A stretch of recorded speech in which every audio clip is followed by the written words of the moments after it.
You have to help your parents make difficult decisions that they don't want to make. Yeah. They have made difficult decisions before, and they're perfectly capable of doing so. We're not saying don't be responsible and tend to your family. No. What we're saying is when the ability's there, tap the resources that are available. Our job is to make sure they all have the information they need to make a good decision. Loneliness is the biggest reason people deteriorate. Yeah, I needed something to keep me busy, something to keep me active and involved. Kids today, between texting and all that stuff, communication skills are very different than working with seniors. You need to have a much more presentable in your ability to speak to them. Kids Very today... necessary to make sure you talk to our seniors the way they're supposed to be spoken to, as people, and be clear in what you're saying, because you have to keep the language. You don't want to be too flowery. You don't want to be obtuse. You have to be very clear and very much to the point. And welcome to the Unlocking Senior Resources podcast by Leave the Key. I'm Larry Wagner, and I've spent 30 years working with seniors, where I was a certified senior advisor, and the last 15 years in the home buying industry as a certified senior transition specialist, where I specialize in dealing with seniors going through a transition in their lives. This podcast is for seniors, those with seniors they love, and people who work in the senior community. In each episode, we bring on a guest who works to improve the lives of seniors. This podcast is your key to unlocking senior resources.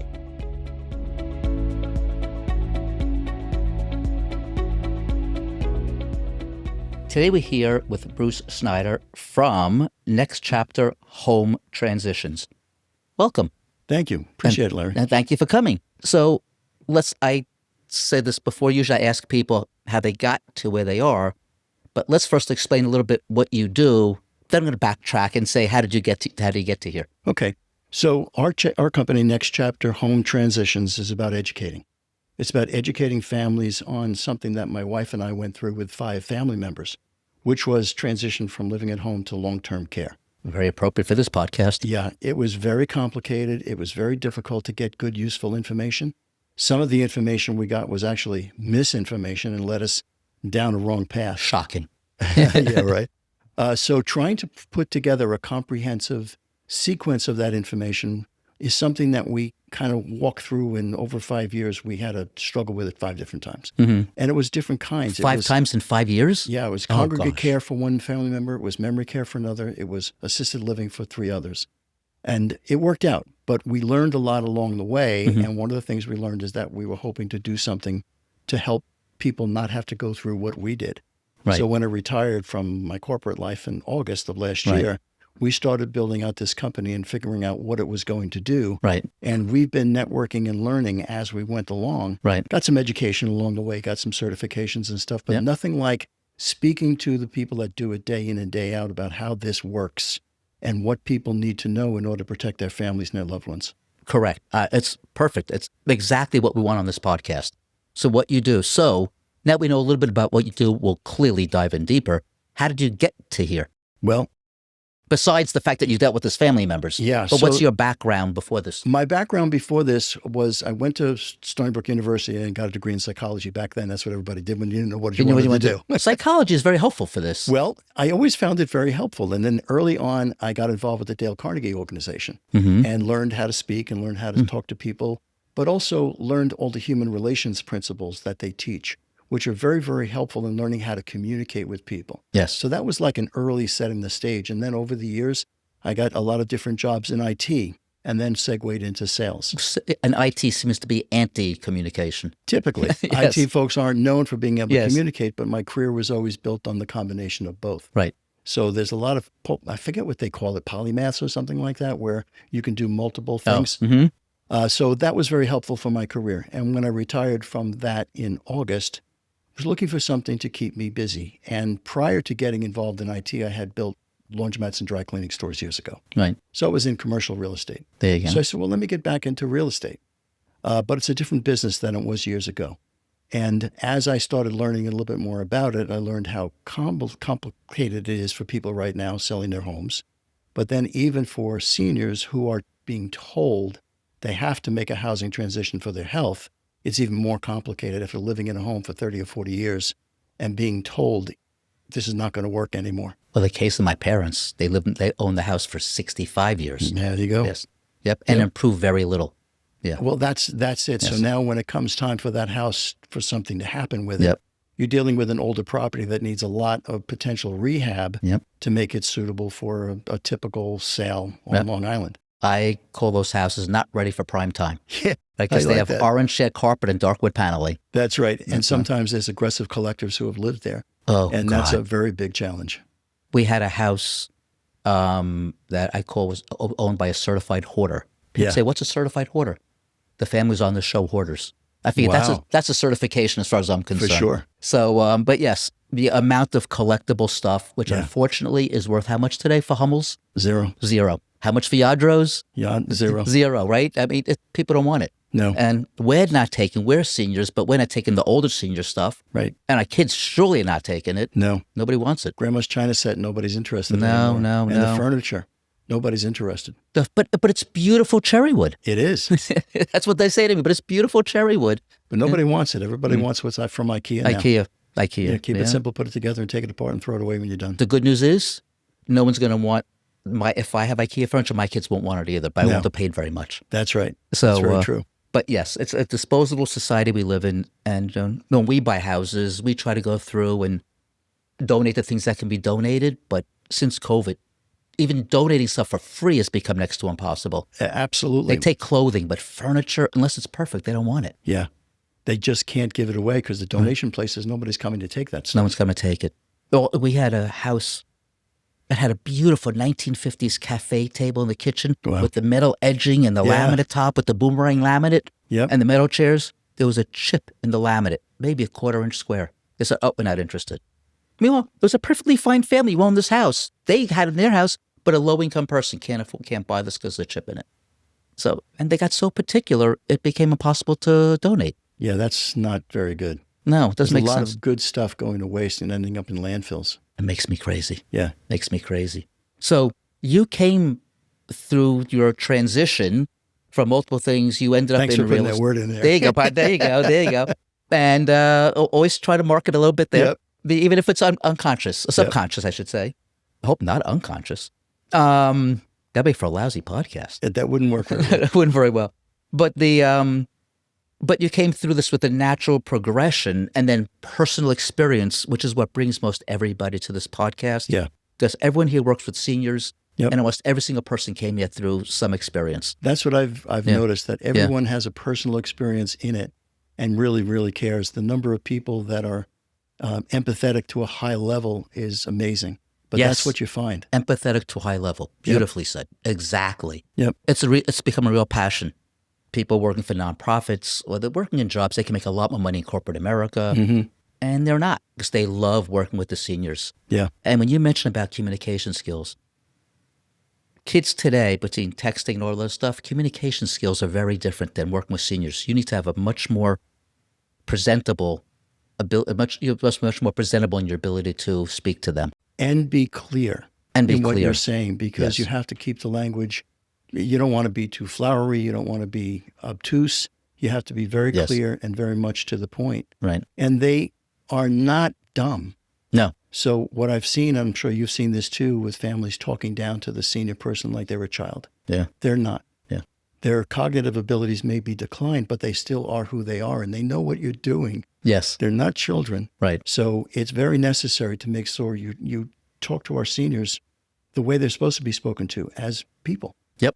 And not talk down to them, not talk over them. And I'm sure you've run into this where families are working with a senior member of the house and they're taken over, and the son, who's the son who lives 400 miles away, comes in and suddenly he's in charge. Yes. And rolling over his sister who's been doing all the work and making everything happen for mom and dad. Right. Or when there's no sister there and the son comes in and takes over and usurps dad. Yes. When dad hasn't really given permission to be usurped. Yes. And it's not happy about it. And but I'm helping dad. And this is a big part of what we try to do, is try to help families understand what's happening and understand that this is a matter of communication and negotiation. So getting people to understand that, working with the senior loved one and getting them to get to that point where they realize, okay, the house is not working for me anymore. Right. Maybe I can fix it up so I can live in place for a while. And there's lots that you can do. Yeah, it really is. So many things. But then it gets to the point where maybe that house is no longer going to work. And so now they have to move in with a family member and modifications to that house get done because they need someone around more often. And then eventually it becomes a senior care situation and they have to make that move. And sometimes the property needs to be sold in order to pay for it. It's not an inexpensive proposition. Not here, it's not. No. Not here, it's not. No. I have a long-term care policy right now that probably gives me about $750 a day of benefit, which is a lot. At this point, next rate increase, I may lower it. Yeah. But that's pretty good. I bought a $300 a day benefit. When I was 45. I'm turning 68. Yeah. So 23 years ago, and compound inflation has just grown it. So it's big. Well, that's very good. That'll be very helpful. The problem is the price keeps going up. as long as I can afford it at the time I need it, and I still have it. In-home care is expensive too. My mother had it. When you have 24-hour care, it's cheaper. Yeah. Because you're paying them for a 12-hour, usually two people, 12-hour shifts. Yeah.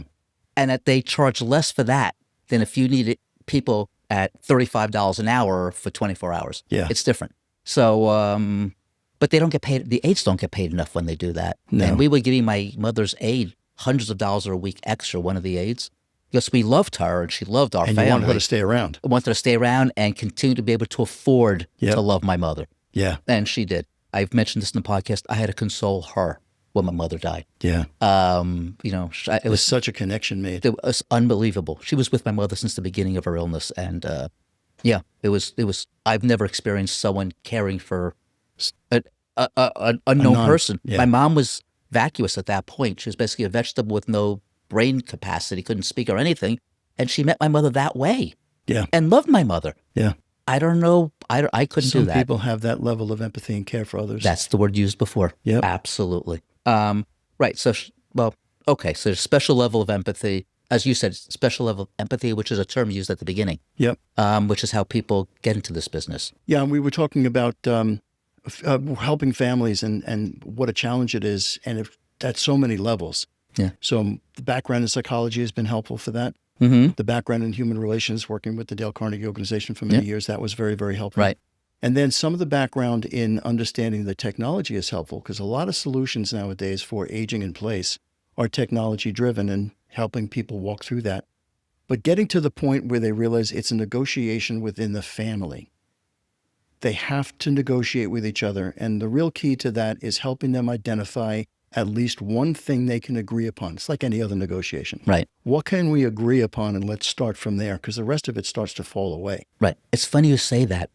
Someone, I don't mention names, a few podcasts ago, someone had said to me that you have to help your parents make difficult decisions that they don't want to make. Yeah. And don't feel bad. Your parents are old enough to have experienced making difficult decisions they didn't want to make before. This is just another one of them. Absolutely. Don't think you're making them do something they've never done before, making that difficult, unpleasant decision. Well, this goes back to our conversation about treating them as people. Correct. They are not children. Correct. They may have declined in mental capacity, but they do understand what's going on. And like you said, they have made difficult decisions before and they're perfectly capable of doing so. Our job is to make sure they all have the information they need to make a good decision and the one that's best for them. Correct. They may not seek out the information. No. They may not be online people like my parents weren't. Yep. And they're not about to go Google and search or use AI today No. and find the best facilities or is it appropriate facility or what home modifications can I do? Yep. Or the idea of even getting food. I mentioned to you earlier, my parents weren't eating properly. Yeah. Before we finally got them to move to independent That's one living. of the big signs that living alone is not working anymore. And there's the two of them, they went and then it wasn't working. So it's not even the alone part. No. It was the lack of, there was just a lack of care. They weren't burning calories like they used to also. So they needed less food, but they weren't eating sufficiently even for that. It was probably more challenging to get food in the house. Right. But Didn't know now how with to do it. Uber and everything else, Yeah, you don't have to do anything. You have to go to your front door. But my parents never would have ordered from Uber either, just for the record. Yep. But you can. Yeah. And if you need to, it's literally a phone call, not a phone call, a text or whatever, Uber app away. Yeah. But seniors don't do that. There's even Meals on Wheels programs that will bring the food to the house if they know who it is. Yes, correct. Or you can set up the pre-made meals. Yeah. So that comes to you without just have it repeated. And these are things that people need to know about, but they wouldn't think about. And a lot of these kind of resources are on our site, and they're on many other sites too. Right. But there's so many resources available to families and seniors, but they get overwhelmed by what's happening when the transition starts to happen. Oh, absolutely. They're focusing on what they should focus on, which is their health. But unfortunately, you can't do that in a bubble. You have to look at all the other things it's impacting. Without That's probably the best way of saying it.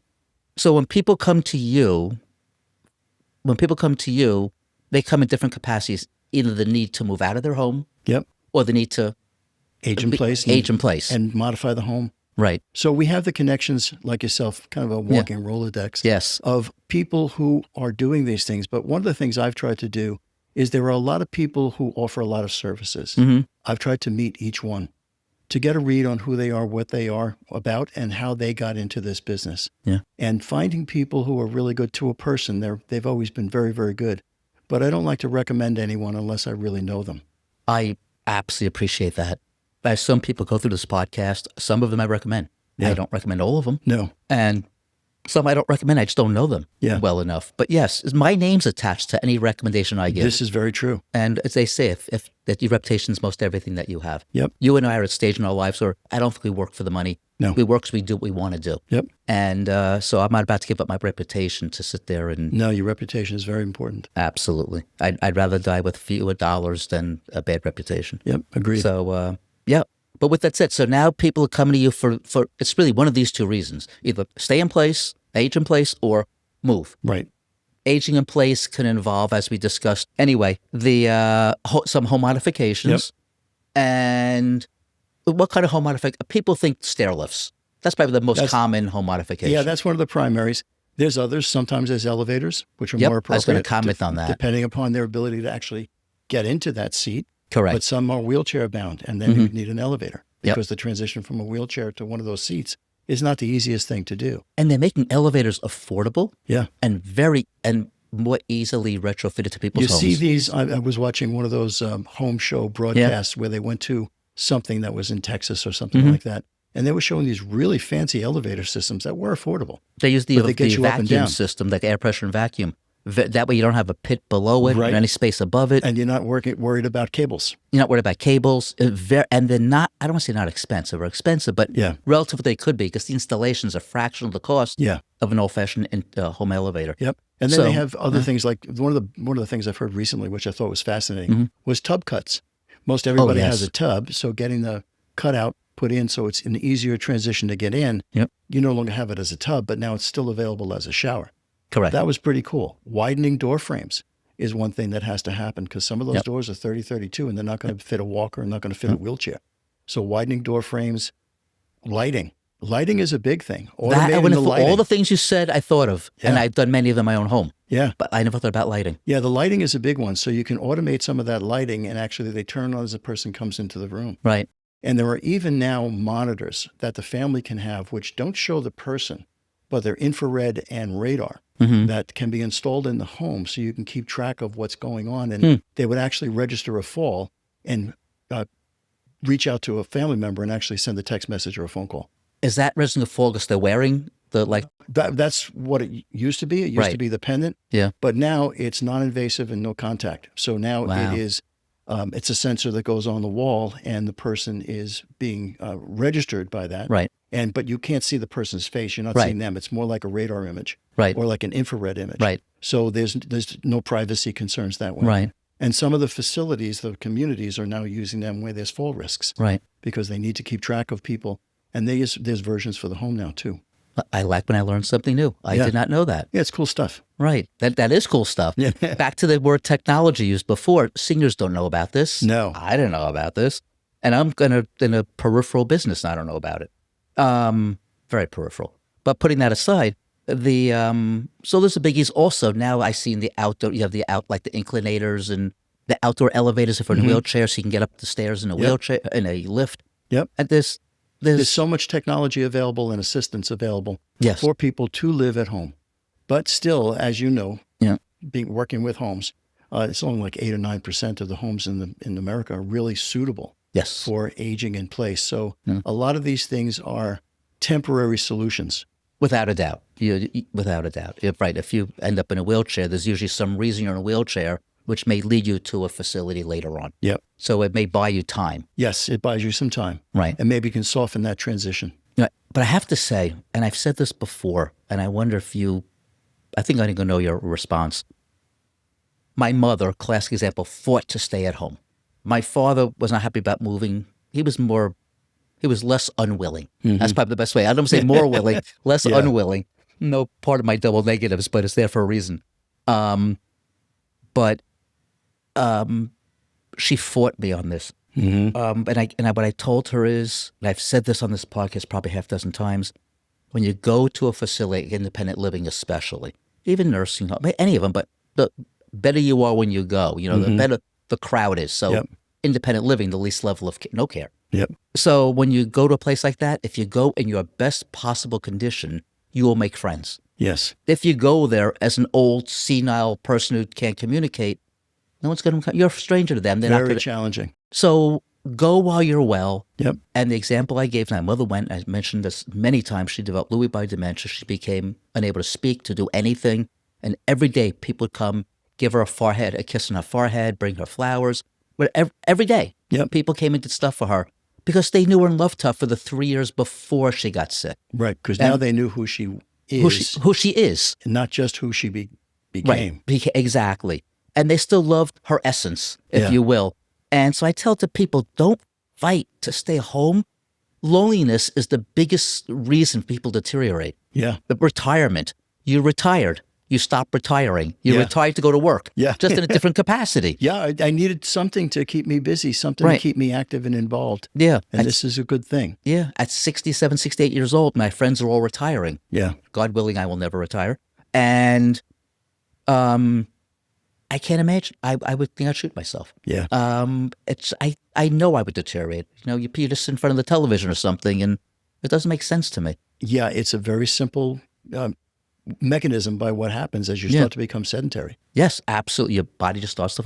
An old car that hasn't moved in 20 years, you can't just turn it up and start driving. No, start driving. No. Right? And that's what happens. You're putting yourself out to pasture. You're putting yourself in the garage, if you will. Yeah. It's just I don't think it's a good thing. No, I agree. Unless you're one of those active people that's has a million hobbies and play a million. It's not. Or makes toys. Or makes toys like me. I'm a workaholic. I say I'm a woodworker. I work and I woodwork. Right? Even my hobby has work in it. So, but with that said, so we agree that staying at home is most likely a temporary situation. It not many always. times is. I don't know if there's a number for it, but it's a high percentage. Hyper, yeah. Where that person is going to potentially deteriorate and need And more move on. care. And then also there's caregiver burnout. Even if the family is able to come around and keep the cost down by them providing care, Yes. it can get to the point where it becomes just too much. My grandma lived with us for 10 years. Yeah. Yeah, that's a lot. So you know. Yeah. It just becomes very draining. To give that level of care to someone for that long a period of time. It actually impacts you, the caregiver. It not only does it impact you the way you spend your day and you get tired and emotionally drained, it physically impacts your longevity. Yes, it Your does. health. And people don't realize you're giving up part of your life. Not the years you're giving care, No. but the years after you're done giving Yes. Where your longevity has been reduced by all that stress. care. And you could be causing a care load for your children that they may not have had to deal with. You may have lived a longer, healthier life without going through this. We're not saying don't be responsible and tend to your family. No. What we're saying is when the ability's there, tap the resources that are available. Get the help, get the assistance, get the opportunity. Many of these facilities will offer respite care where your loved one can go there for a month and give you a bit of a break. There's lots and lots of things available. Don't suffer in silence, as a good friend of mine always said. Right. And respite care could be a month? Yeah. Oh, wow. I didn't know that. Yeah. I was thought it was 2 weeks. Yeah. I'm used to long-term care insurance policies. So maybe it's there different. you go. Yeah. So the latest information that I got was, because I was looking in for a family member, they said, it would be a month. They used to do 2 weeks, but they want a month now. Okay. Wow. This is one facility. There may be others that have a different policy. Well, that's very good. No, it's really important. I'd like that month broken up if it were me. But my wife's deal. My wife, we have, my in-laws are elderly, and my wife deals with them, and my daughter and her family, and I say we're the club sandwich generation. It's like a sandwich with an extra layer of meat. Yes. Because there's great-grandparents, grandparents, us, the kids, and the grandkids. And I wonder how it's going to change, Larry, down the line for us. Yeah. Because our kids grew up differently. I gave up my bedroom for about 5 years. I slept in the playroom so my grandmother could have my bed. Yeah. Right? And kids don't do that. No, that's what I'm wondering. Yeah. How is that going to work? It's not good for us. I don't know. Yeah. No, we're helping my daughter a lot, so I'm hoping that she'll understand. Yeah. But also we're lucky to have a daughter. I think daughters are overwhelmingly the caregivers versus sons. But I will give a shout out. My mother-in-law's in rehab now, and the person in the bed next to her son is there from I think 8 in the morning to 9 at night. Wow. 7 days a week. That's 7 days a week. And that's a son. So the fact that he can do it's number one. Yeah. But the fact that he's willing to do it. Yeah. And he is her advocate, and he really advocates for her. Well, that's another subject is advocacy. Yeah. So many seniors, I know where my mom was, half the people in there had no visitors. So there was no one to advocate for them and make sure they were getting the care they needed to. Yeah. And people, part of being a human being is we have a tendency to slack off if no one's watching. And there's no accountability. So advocacy for seniors is a very, very important thing. The whole oil and squeaky wheel thing applies to human beings and cars. Yes, it does. And wheels, I should say. And wheels. So absolutely. So you've now helping them determine. So let me rephrase my question. Mm-hmm. You go to someone's home. They want you. I'm going to rephrase my rephrase. And that is when you go to someone's home, are they telling you what they're looking for and want you to help them get it? Well, when you go to someone's home, the first thing we do is a discovery process. Right. And help them figure out what they want, because oftentimes they don't know, because they don't know what's available. Correct. They don't know the broad range of what could be done. Right. So we try to help them evaluate the medical, looking at the records, keeping everything private, of course, because it's very, very important. Yeah. Looking at the finances, trying to understand the housing situation, trying to understand who they are as people. What do they like? What does mom like to do? Yep. Because part of it is if mom's loves to crochet, then putting her in helping her find a facility where she can do that and join a club that's doing that regularly might be very beneficial, and it might be the thing that really helps her overcome that hesitancy to try to make that change. So all of those kind of things we try to figure out. So there's about quite a bit of discovery, and really it's understanding who the people are, the family members and the senior member or members that are looking for care. Who are they? What do they like? What did they do? Right. What did they do, and what can they do again? Yeah. What would they love to do?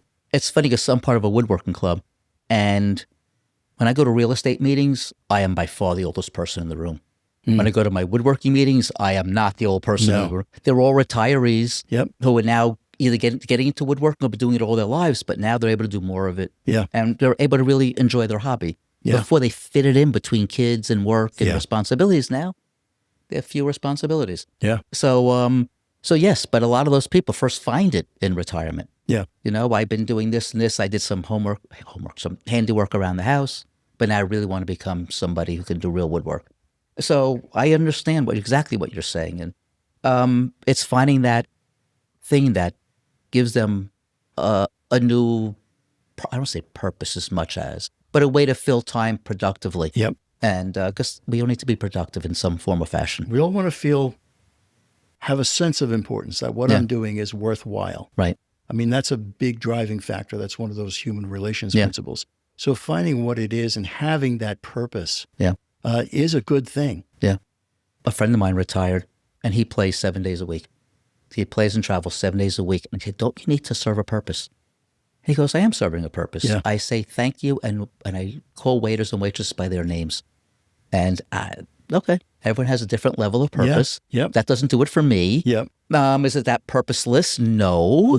But I put them in the bar one of the scale of purpose. I want to serve, like you and I.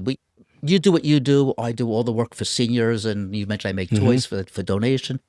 But my career, I serve a purpose. Yeah. Every time I meet a homeowner, I'm there to solve a problem. Yes. So I couldn't imagine just being a toll taker where I could be replaced by a machine. Well, they were replaced by machines. Yeah. I never was that way. I can't imagine being that way in my retirement. Yep. So I guess but I guess most people they want to serve some purpose, but some people just like playing. Yeah, So this that's is okay true. too. I'm enjoying what I'm doing now. Yeah. I'm enjoying, like I've mentioned before, the people that I've met who are in senior care.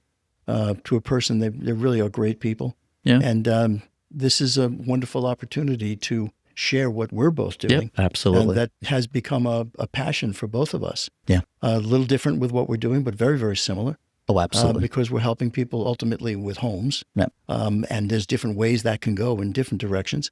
But we're also giving back to people something of value, gives us purpose, gives us reason. And I love what you're doing with the woodworking with the seniors. I really like that idea. So people don't know, we talked about it before. I make toys. I've been making it for years. I make about 500 toys a year. I'm now getting people from the Long Island Woodworkers Club, a little shout out to the group, who are coming in also twice a month, are coming to help out so I can increase my production. But I make about 500 toys a year that I donate to different charities. But first I make these toys, I give them to a senior group who paints a few hundred of them a year. Mm-hmm. And the painting, I'm not going to show on camera. I'll show you when you walk out. Yep. And then they come back to me and I donate them to charities that then donate them to the individual children. And one of the charities gives to new moms, single moms. So I make these toys that fit flat into a package. Yeah. Because she puts a baggie together, like a 2 by 2 foot bag with all sorts of things that new moms need. Baby blankets and baby clothes. And she puts a book in there and my toy. Oh, that's wonderful. So isn't that really nice? Yeah. So I know to the groups my toys are going, but not to the individual people. Right.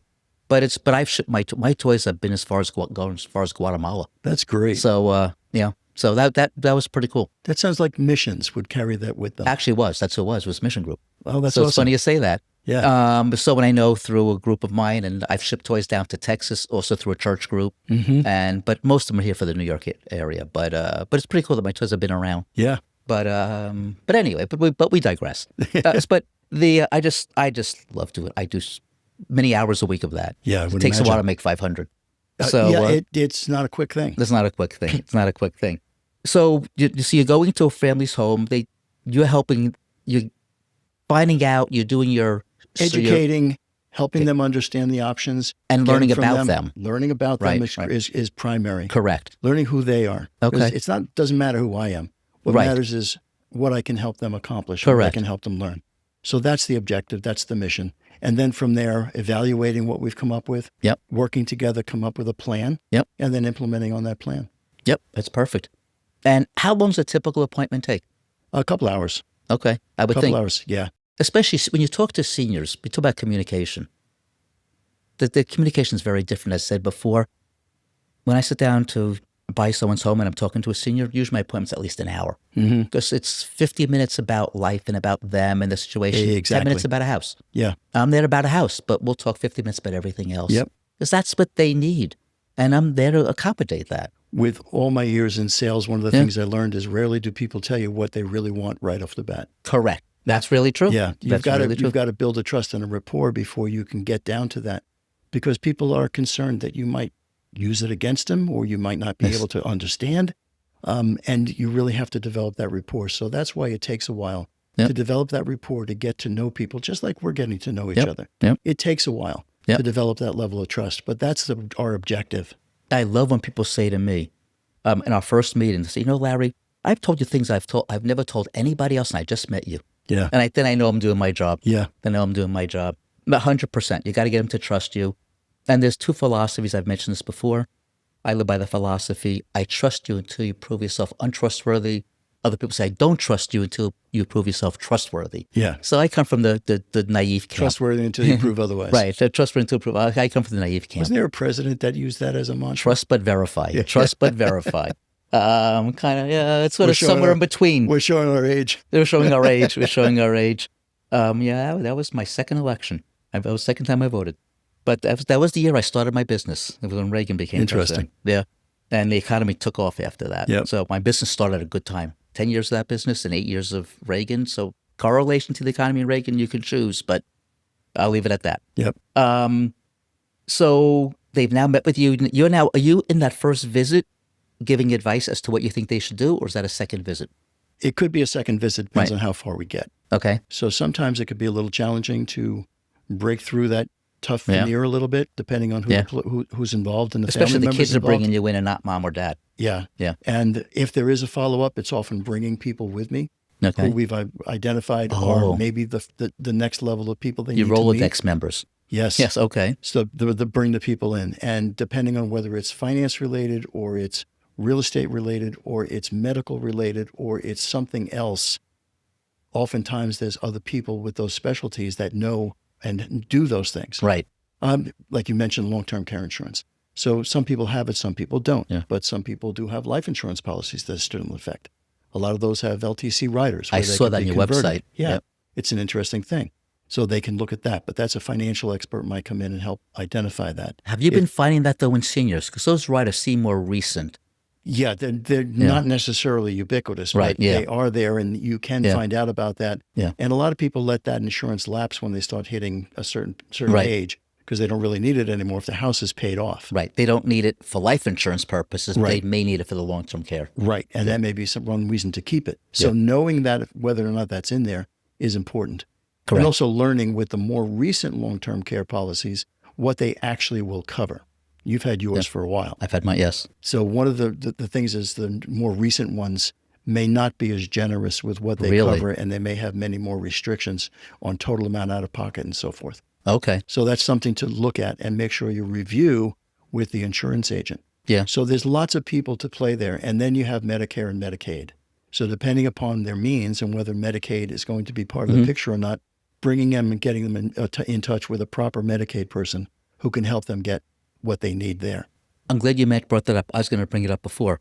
When it comes to home modifications, does Medicare or Medicaid step up to the plate for that? Not really. No, I didn't think so. The VA, in some cases will for a veteran, but there's like restrictions too on what the VA will cover, what they won't, and whether the person was active during a time of war or not.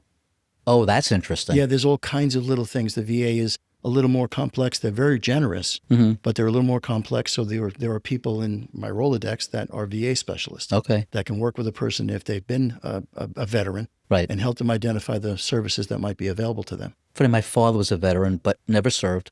And he never, ever talked about him being a veteran. He goes, I never left America because I did accounting work for the Army, Yes. the Air Force. He says there are veterans that went out there and put their lives on the line. Yes. He goes, he refused to get, even when he died, Yep. he got a veteran benefit. I never took it. I have a I know family he member wouldn't want it. feels exactly the same way. Yep. Because there are veterans and there are veterans. Yes. I was in the Army, but I'm not a veteran. Well, And yeah. yes, and that Yeah. was part of why Yeah. there may be some distinctions. And Which I like that. yeah, Not everyone should be treated the same. Hi, I'm Larry. And I'm Ben. We're the father and son team of Leave the Key Home Buyers, and we want to buy your house. We specialize in working with seniors who are transitioning out of their homes, and we understand what you were going through. So if you're considering selling your home and would like an alternative to the traditional overwhelming process, reach out and see how we can help. Do you have an outdated home? No need to update anything. Have a home that needs repairs? Don't bother with repairs. Don't want to take everything with you? Leave whatever you want behind. Dreading the headaches that come with agents? Sell your home without paying a commission. Dreading prying neighbors, attending open houses, and passing judgment on your home? No need for public showings. When you sell to us, you'll have all the certainty of closing on your timeline, not someone else's, and there's absolutely no pressure. Visit leavethekey.com or call us today for a no-obligation offer at 631-388-7771 if you want to sell your home today. And you in know, this case, the contributions, I'm sure they wanted to contribute and give, but their particular contribution didn't rise to that level. right. Yep. There's lots of services available, though. There are lots of services, and we want to make sure that they're all been exhausted and everything has been looked at for home modifications and things that might be available, some money to help out. Right. Different towns may have different things available. Interesting. I just heard about a town out east that has some money available for an accessory dwelling unit where they may contribute and help. Really? Yeah, because there's such a shortage of Yeah. accessory units for family members where the town may be able to help out. We looked at our own town. Their program was a little modified and we didn't fit their income criteria, Right. but there is help available. So Right. getting the right people involved to look to make sure that all those things have been exhausted. Right. And we've done a very thorough search of what might be available to help. I live in one, in my own house. Yeah. So, absolutely, my parents lived there for 30 years now. We're the grandparents in the unit in the apartment. This is a unique piece of property that you have here. And when I saw this, I figured that's what was going on here. Yeah, we have a lot going on a half an acre. Yes, There's a you lot do. going on a half an acre. Between the house, the apartment, the studio, a 38-foot pool, we had 5 patios and decks, and we put sod down. We had 6,000 feet of sod for the backyard, Wow. just for the backyard, with all that stuff going on. Yeah. And I grew up in a property in Syosset that was 60 by 100. Yeah. That was 6,000 square feet.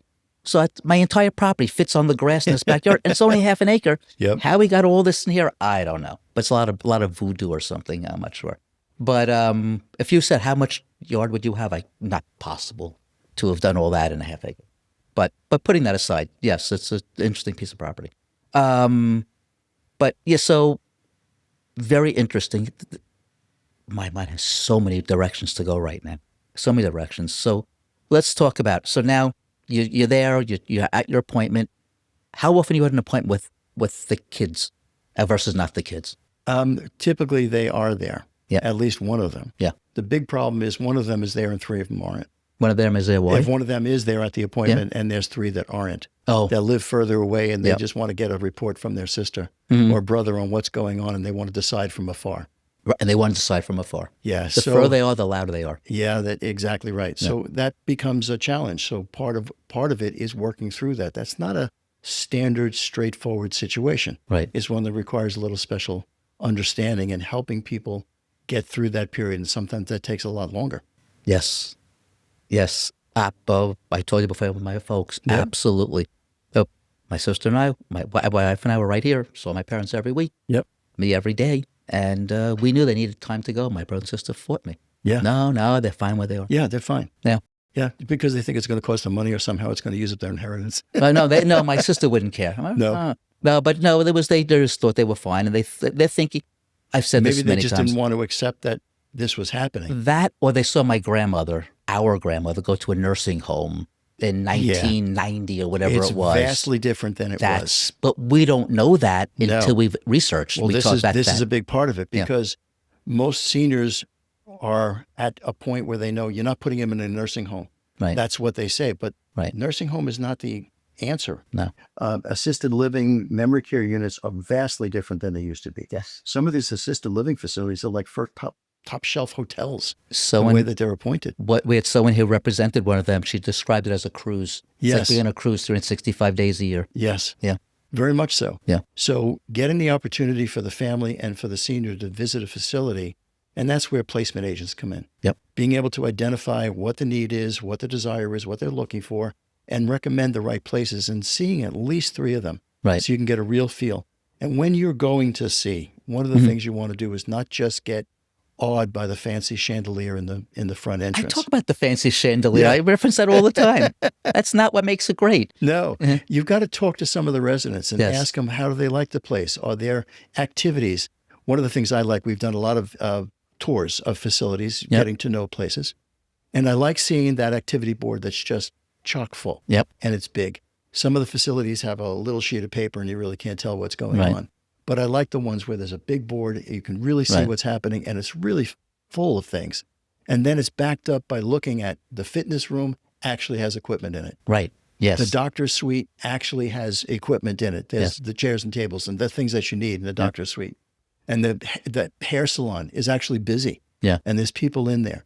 And the entertainment and recreation rooms, there's people in there. There's movies that are set up and ready to be watched. And the food is of a good quality. You want to ask. You really want to ask that question? Do they ever say yes? You do want to know. Well, one of the things I ask is, do you have your own food service or do you have an institutional food service here? Okay. And that can make a difference in the quality. That one, I assume they all had their own. Some have. I did not know that. No, some use institutional. So we can end now. This is the second thing I've learned. So we're done. Yeah. So in my prior life, I worked with colleges and universities around the country. Yep. And they all have food service programs. And many of them are done by traditional institutional feeders who come in and on contract, do contract feeding. And they can, some of them be really, really good. But when you work in an assisted living environment where they're owned by a corporation, there may be some challenges with the food service if they're, but I find a real difference between whether they're, and this will get me in trouble with some of the people, but whether they're owned by a corporation, maybe a venture capital situation, or whether they're owned by a family. The ones, that's one of the things you want to know is who are the owners of this facility. So you want to know about the activities. You want to speak to residents.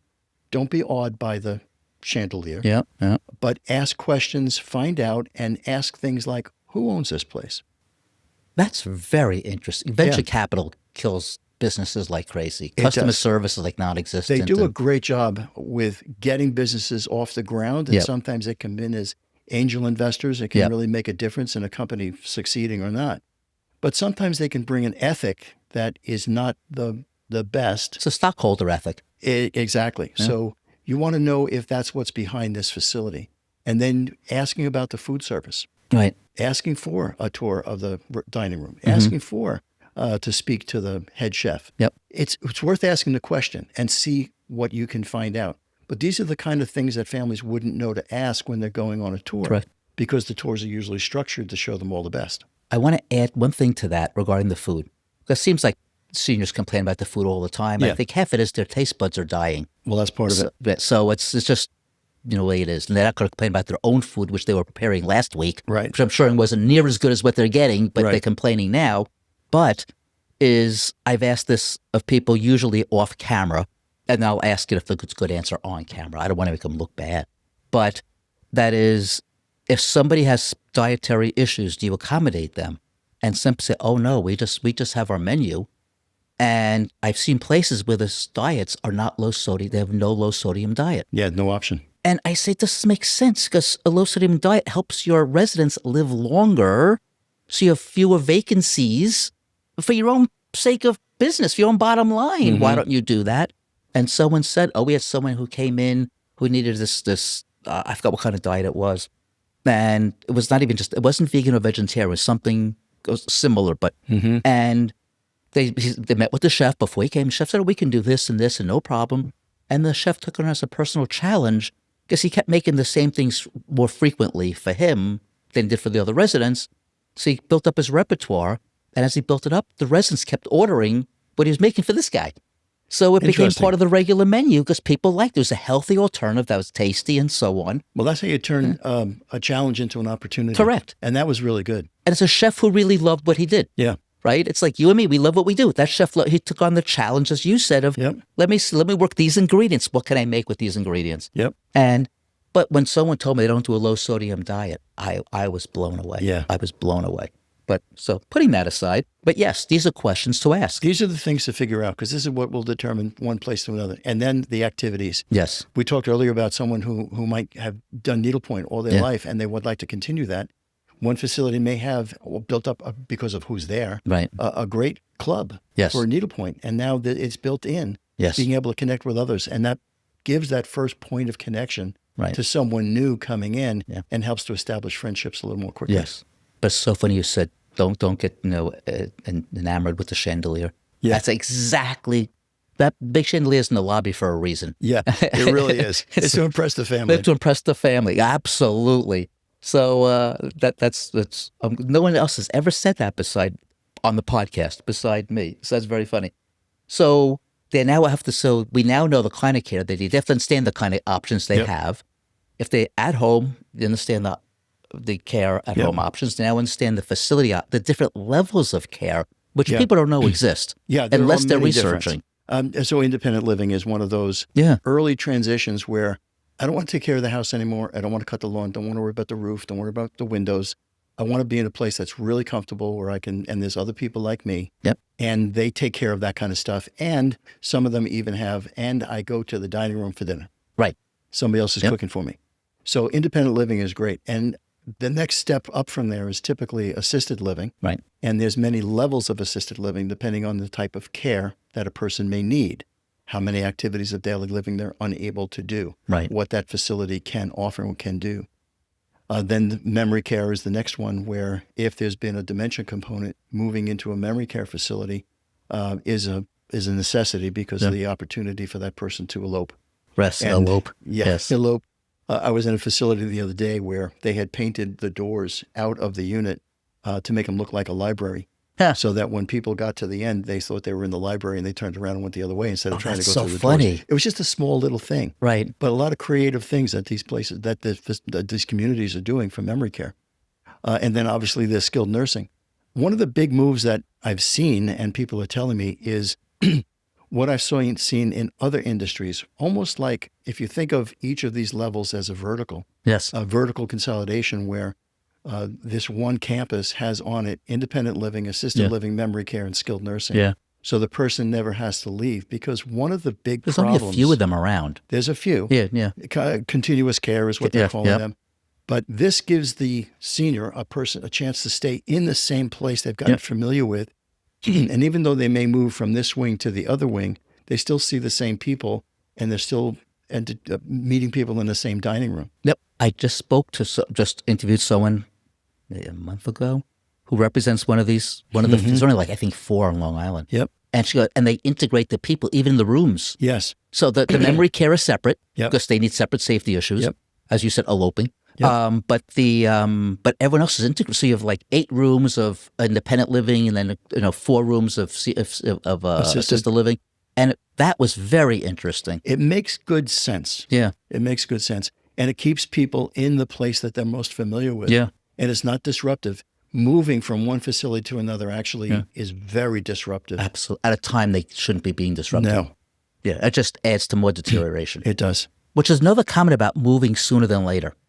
The less capable you are, and the more, I'll use the word fragile. Yep. It could be emotionally, intellectually, physically, the more impact the move is going to have on you. Yeah. So the sooner you do it, if it's one day it's going to happen, the better off you are for the reasons we mentioned before, but for that reason as well. It'll have less impact on you physically, emotionally, and so on. Agreed. And I think how wonderful was my parents' move. There was such a one, and they said, I wish we had done this sooner. And that's what you hear. It takes about a month or 2 to get there. Well, in my father's case, about 5. Okay. So, he was a slow learner. Eventually they do get there and realize that this is really necessary. This really is working out for us. Right. And I've heard that from our family members, which was very, very encouraging to hear that. Even my mom, who was didn't want to leave home when it became clear that it had to be. Right. She liked it. How far did she go? In terms of distance? We went from Coram to Kings Park. Okay. Because I've said this before too, but my mother didn't want to go. They both drove, both had cars, because she won't, she stopped driving at that point. Because they won't, they'll lose all their friends. Yeah. They didn't have very many friends left at that point. Most of the friends had passed. Yeah. And we drove, it was 10 minutes away. And half our friends lived east, half our friends lived west, and they're going 10 minutes east. Turned out she goes, I'm not further from my friends at all. I said, I told you. But we went from Nassau County into Suffolk County, from Syosset, which is eastern Nassau, to Huntington, which is an inch into Suffolk County. And and they lived by the expressway, and it was by the expressway. Yeah. So it was 10 minutes, and it was 10 minutes. It was probably 8 miles, but it was all expressway. Well, that's another thing, is the location of the community that your loved one's going to go into. Yeah, that's another one. That location may win out. It's just like real estate, Absolutely. Right? You get location, you get price, and you get market conditions and the condition of the house and all these things into play. It's very similar with this. You may find a location that's very close to you, to family, and that weighs heavily, even though it may not have all the amenities of another one that's further away, because you're going to be visiting often. Yep. And with us, we were going, so it was always a 30-minute drive to go up to see Mom. So sometimes it got in the way of getting up to see her as often as we'd like to. Yeah. No, I kept my mother 10 minutes, my parents 10 minutes away. Yeah, very helpful. Gave them 3 options, all 10 minutes away. Because they lived 10 minutes away, so there was and my in-laws moved to one, and they're 10 minutes away. They used to be my backyard, but they're 10 minutes away, and they used to be 10 minutes away. So every 10 minutes you can drive multiple times a day. Yes. And my mother-in-law's in rehab right now, so my wife goes to my father-in-law, picks her up, takes her to my mother-in-law, comes home, goes back to my mother-in-law, brings back to my father-in-law, comes home, and it's all like you're not that far. Yeah. If they were 30 minutes away, it's more of a... Talk about a burden and caretaker burnout and so on. No time to food shopping, deal with the other issues you have. So these are all really important factors, especially when you're an involved kid in your parents' lives, which unfortunately too many aren't. So is there anything else we haven't covered you'd like to bring up? Yeah, planning. Oh, we talked about that beforehand. Oh, please go on about that. So planning for this is critical. Yes. Our culture is one where we kind of just ignore tomorrow and deal with today, and we ruminate over yesterday. You don't write a will because you'll die. Yeah. Right? Yep. And Will, great example. Yeah. So wills are relatively inexpensive to get because they almost guarantee probate. Yes. And you know how that goes. Yeah. So, but pre-planning with an elder care attorney to protect family assets, speaking with financial advisors to make sure things have proper ways that they're going to pass down to your beneficiaries. All of this is very important to think about ahead of time, and to pre-plan with your senior family members about what are we going to do when, and what are the signs if, and having those conversations early on prevents some of the problems that come when it's right in your face and now it has to happen, and you've got 3 days to figure it out. Right. Yes, absolutely. I talk to all these people, the placement agents and so on, who it's so often the mom's coming out of rehab in 2 days. Yes. And she's not going back home. Nope. And now you have 2 days to move mom to the place she's going to live the rest of her life, most likely. Right. You want to spend more than 2 days on this. This is kind of an important decision. And you really don't have the time to get to know mom. That's right. And what she likes and what she's looking for. Yeah. So those decisions are being made in a vacuum, pretty much. Yeah. We do it all the time. And the phrase you and I discussed, which someone said to me is, well, I don't want to mess it up, but I'm going to mess it up. But we talk about planning for tomorrow. I was saying to you that, I said earlier about making your parents make tough decisions that they don't like, but planning, you can either plan for literally tomorrow or plan for the figurative tomorrow. Right. And plan regardless, but the further ahead you plan, the more control you have. It's really the way of putting it. Totally. Otherwise, you're going to be at the mercy of circumstance. And that's not a great place to be. No, not on such an important decision. No. So when you talk about planning includes financial planning. Financial. Health issues. Yep. Okay. But where you want to be, what kind of care you want, where you want to be. Big ones are healthcare proxy and power of attorney. Yes. Those are the ones that are often missing. And without those, you have a big problem. And I learned power of attorneys have changed. Yes. A handful of years ago. Yes. I think 2022 You've got to have the proper form or it's not going to be accepted. Right. You want to get if you have an old one, get a current one. They're easy enough to acquire. Don't take them off the internet because they're usually the wrong ones. Yes. That's worth seeing an attorney for. Yes. And getting something that's going to stand up if you need it in court or for a financial company. We had the circumstance with my mom where we had a power of attorney. We thought it was great. We sent it to the financial company to get records and stuff. They said, sorry, we don't like this one. Right. What do you mean you don't like this one? Well, this isn't our form, and it's not really the one that's acceptable to New York State. But what's going on here? And we had an attorney help put us together, but we still got pushback. So expect it. But how old was it when you got pushback? It was 3 years old. 3 years old. Because I only learned, from the podcast, I think in 2022 or something. Made the change. They changed it somewhere around that time. Yeah. Yeah. So you have to stay on top of this stuff. And that healthcare proxy is another one that's very, very helpful to help make those decisions so you're not caught short where now the state is essentially deciding for you. Right. So those are big ones besides the will and besides potentially trust for family assets. And a living will. And a living will. Yeah. There's lots and lots of things that you have to plan for, two of those primary, power of attorney and a healthcare proxy. Yeah, without you're really dead in the water without those. It's a good chance, especially in a couple, one person's is going to lose capacity at some point. Yep.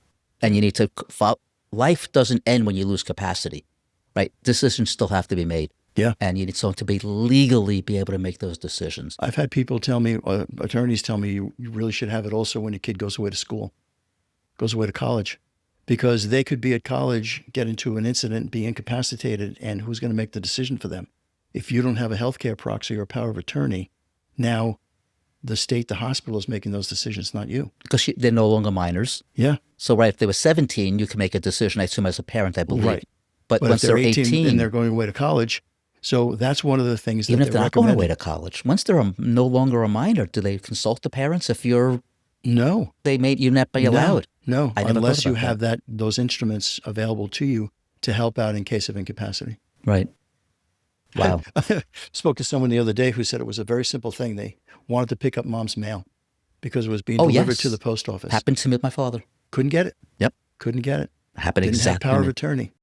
I went to get my mother's. I was on my mother's safety deposit box. Now, this is something you're supposed to have, access to. But the bank went from Lincoln Bank for like 55 years. Then it became Washington Mutual, Dime, and Anchor, all like in 3 years. Yeah. You know? And in that time, my name fell off as one of the signers somehow.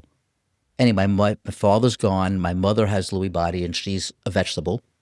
And they said, no, your mother has to come in. So you don't understand, my mother doesn't go anywhere. And they insisted. So I showed them a picture of my crippled, gnarled mother in a wheelchair. They said, I'm sorry, you got to bring her in. I started screaming, yelling and screaming, making such loud noise. Okay, forget, okay. Just sign some paperwork here, and they let me get in the safe deposit box, of which there was nothing of any value whatsoever. But you don't know. I didn't know what was in there. What they put you through. And then after it was done, there was a piece of paper they could give you to sign. Right. But they weren't supposed to because they really didn't have the authority to, but they just wanted me out of the bank because I was making a scene. Yeah. So the moral of the story is, you want something done, make a scene. It worked. It worked. There is something to that. It did work. I mean, that's the oil going to the really squeaky wheel. Yes. But putting that aside, so if there's one takeaway, I know what it's going to be, and we just addressed it. If there's one takeaway in this podcast, the most important thing someone's got to take away from this podcast is planning. But the thing I almost forgot to ask you about. So I did forget to ask you about. So yes, planning, getting the right documentation in place so you're not caught short and you're not a victim to circumstance. I want to add to that. I'll put this as number 2. And, or 1A, after you've planned, have your plan what other people know about it. Yeah. Because you could have your will, and if no one knows where it is, what good is it? If no one knows where your financial documents are. So one of the things that I've seen on many of the financial guys' podcasts is having a binder with all the family stuff in the binder. My father did that. Very, very important. Cemetery so people know information. Where it is. Yes, everything. My dad was good about that too. Yeah. He was a record keeper, and everybody knew where it was, and he went and showed us where everything was. But this is something that families don't often do, and trying to find the information. Right. Just understand what mom and dad actually have. Where's the deed for the house? Who actually owns the house? Is there a second on the house? Is there a reverse on the house that we don't even know about? Yep. All of these things, you have to know about this stuff ahead of time. Yes. Someone's going to do it for you, so you know who's going to do it. So at that point, I mean, I was a financial advisor. I was the one designated, and I worked with my father every day. Yeah. So until the day passed. So at that point, they knew I was going to be involved. Let me know what everything is. And he was very good about it. He had a whole book, and in the book it said where everything was. But he was also too good at keeping records because he had his phone bills from 1957. Wow. So, I mean, please don't do that. No, you don't have to do that. Don't do that. If you're still well and you're still in the planning stages, you don't need to use your plan yet. Yep. Spend some of that time going through your old papers so your kids don't have to. Please, you'll save my peers a lot of time and effort going through all this stuff. And one other comment I want to make, and that is a client of mine when I was a financial advisor. She was a brilliant woman who had unfortunately lost her capacity and lived with her 106-year-old mother. And she was 80-something. Her mother was 106. Her mother was clear-headed but couldn't walk. This person could walk but was not clear-headed. So together they could do food shopping. No, she's like the one would make the list, the other one can go buy it. She can read the list kind of thing. And once 106-year-old grandma died, it really was because I deal with the daughter now, the granddaughter, depending who you're talking to. The mom had to leave and move down to Texas, where her daughter was, because her mother couldn't take care of herself. As she's cleaning out her mother's apartment, her mother had file cabinets from her career as a principal of a school in New York City, and her teaching life and so on, her getting her doctorate. She never threw anything out. The woman going through all the papers, all the folders. She had 5-drawer files and then piles of files everywhere else in addition to a whole bedroom full of paper. So she's got so frustrated that she started throwing out just like drawers full of papers in black garbage bags. And then she dropped the folder. There was money stuck inside. She said she found $40,000 from that point forward, but had already thrown out about 3/4 of the rest of the papers. Wow. So if you do the math, she threw out another $80,000. Yes. Who knows? It could be nothing. It could have been $1 million. We have no idea. So please don't stup all your money and valuables. Yes. And when I cleaned out my parents' house, I found money in their shoes. I found money in my mother's top drawer because she was tipping the people that were taking care of her. Yeah. Okay. There you go. So don't make it harder than you have to. No. That's all I'm going to say. Don't make it harder than you have to. We've been through it. Our parents have been through it. Yeah. But our grandparents had less. Yeah. They may have lived in an apartment. It was smaller. Yes. When our parents live in a house. There's so much more to go through. Yes. So, but I got to say, with that said, a question: how do people get hold of you so they can work? Oh, by the way, I asked you, how do you get paid? If there's a transition of a home, Yes. yes, we'd be involved in that. Okay. We can help with that. But does the client pay you? No. Okay. No, So- our services are Right. free. That's what So people our should understand. services are free. Yes. If we develop a level of trust with a family Right. and they would like us to be involved in Right. looking at that real estate, we'd be happy to, because Right. that's what I do. Right. But the other part of it is developing that level of trust and helping the family through this transition period. Right. And if there is real estate, great. If there isn't, terrific. Right. Because my job is to help that family. Right. That's it. That's how I look. Yep. I say, we're in the house buying business. We're here to help, and we buy houses too. And I Yep. said that to you, and you resonated with you. Yep. We're here to help. It's really what we want to do in our retirement years. Yeah. I'm just not retired, but it's my retirement years. Yeah. And every house is not ready for resale. Right. I said, not Some ready of for them- prime time. Yeah. Yes. And some of them require a great deal of work and effort, and the family's not prepared to do that. Correct. Some of them require real rehab. Yeah. So there are specialists like yourself Yep. who come into situations like that and can turn those over even more quickly, and then rehab those homes and get them back on the market. Yeah. The buyers today are our kids, Yeah. or the 30-somethings Yep. who want white shaker cabinets. I say this with white subway tile backsplashes and white quartz counters. Yep. I don't want it, No, but all my houses look like that because my buyers want it. that's what they want. So, right, I have a dark mahogany kitchen. I've said that before, which I built myself Yep. in my shop. But but with that said, it's not relevant what I like. And Yeah. the homes that our parents have aren't what we like. No. And it's a whole nother generation removed from what our kids like, and our kids Yep. are the buyers. So my job is to make their house look like what the buyer wants. Yep. So, yeah. So with that said, that's why we're kind of adjacent in what we do. We both Yep. deal with seniors. We both help out. And you help sell houses, and I buy houses. So it's kind of very similar, It's very compatible. very compatible. So, question: how do people get hold of you? Well, our website is probably the best place, Mm-hmm. www.nextchapterhometransitions.com. Nextchapterhometransitions.com. That's Correct. a lot. Okay. Yes. Yes. It's a lot. But it's like you can't just get NCHT I was going to try that, anymore. but I'm sure it's long taken. Yeah. Yeah. Long gone. Yeah. There are actually some people that had abbreviations of that where I could buy it for $30,000. For 30,000. Oh, that's a lot. Years ago, I've been in the web business since it started, Yeah. way back when, and people would buy up very common domain names, Yes. hoping that somebody Yes. wanted it and would be able to buy it from them. And they made a lot of money in years past. Yeah. It's a little frowned upon nowadays. They really want you doing that Oh, kind of stuff. really? Yeah, Well, I thought it's still a regular business. Okay. it is, but it's a little more frowned upon. It's the kind of thing where, but Yeah. if you go out and get something and you hear about a company that's building and you steal their name, it's Right. not really thought of very, very well. Okay. And the courts are looking upon it and saying, yeah, that was dirty pool. Mm-hmm. So what people do nowadays is they get .com, .org, .edu, .inc, and all these other Right. variations, which you have to do to protect your name. Yes. So I had to get all those too. But it's www.nextchapterhometransitions.com. All of our contact information is on there. There's nothing is behind a information collection screen. It's all free and available to families. Right. Everything that we have, the resources page is building all the time because as I meet people, I'm adding them to our resources page for families to Yep. see. We have a page for families, a downloadable guide for families. And people that are interested in working together and partnering with us, there's a partner page that describes how that all works out. Mm-hmm. Oh, very good. Very good. And I was on your website, so you have a whole bunch of blogs. Yeah. I see it seems like you're doing like one a week or something this year. Yeah, we've been, I've close. always wanted to be able to get stuff out to people. Yeah.